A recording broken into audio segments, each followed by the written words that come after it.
पंडित जी प्रणाम। प्रणाम। कौन है तुम?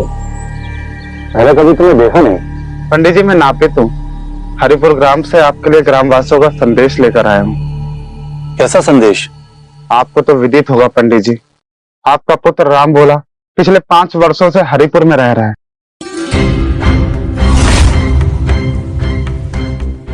संक्षिप्त में बताओ अपना संदेश।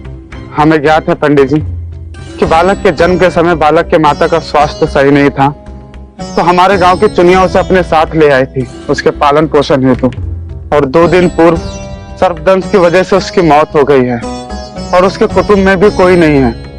इसलिए इस समय उस बालक को आपके प्रेम और छत्र छाया की आवश्यकता है। मैंने उसे कभी अपना पुत्र नहीं माना। मेरी पत्नी का स्वास्थ्य खराब नहीं है। ये तो जन्म लेते ही दुष्ट बालक ने मेरी अर्धांगिनी का जीवन निगल लिया। मगर चुनिया ने तो हमें यही बताया था कि माता ने स्वयं अपने स्वास्थ्य के कारण उसे अपना पुत्र सौंप दिया था। ना तो बालक की माता जीवित है, ना ही मुझे उससे कोई मोह है। मैंने तब भी उसे नहीं अपनाया था और अब भी नहीं अपना सकता। वो अपनी जननी का हंता है। पैदा होते ही उसकी मां चल बसी। वो अशुभ है, अशुभ। मैं उसे कदापि स्वीकार नहीं कर सकता। ऐसा अनर्थ मत कीजिए पंडित जी, हो सकता है कि मात्र एक संयोग हो।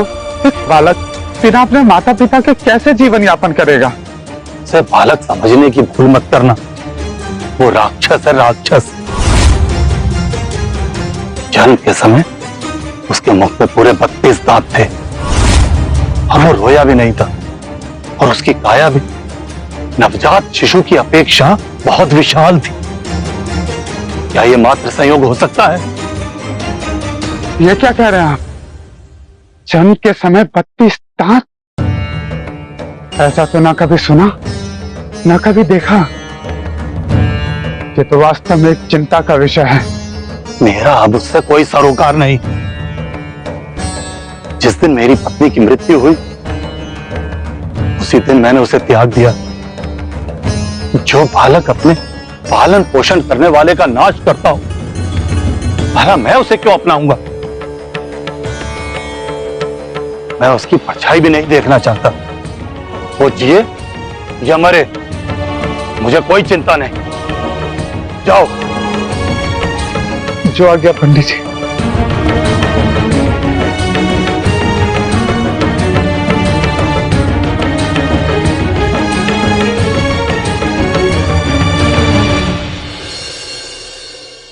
यदि राम भोला की सच्चाई मैंने समस्त ग्रामवासियों को बता दी तो सभी लोग इससे विमुख होकर इसका परित्याग कर देंगे। किंतु वो बालक भी तो अशुभ प्रतीत होता है। जन्म के समय उसके मुख में 32 दंत थे। पैदा होते ही अपनी जननी का काल बन गया। वो पालन करता माता को भी खा गया। न जाने भविष्य में और कितने लोगों को ये मृत्यु का ग्रास बनाएगा। नहीं, मैं अपने ग्रामवासियों का अहित बिल्कुल नहीं होने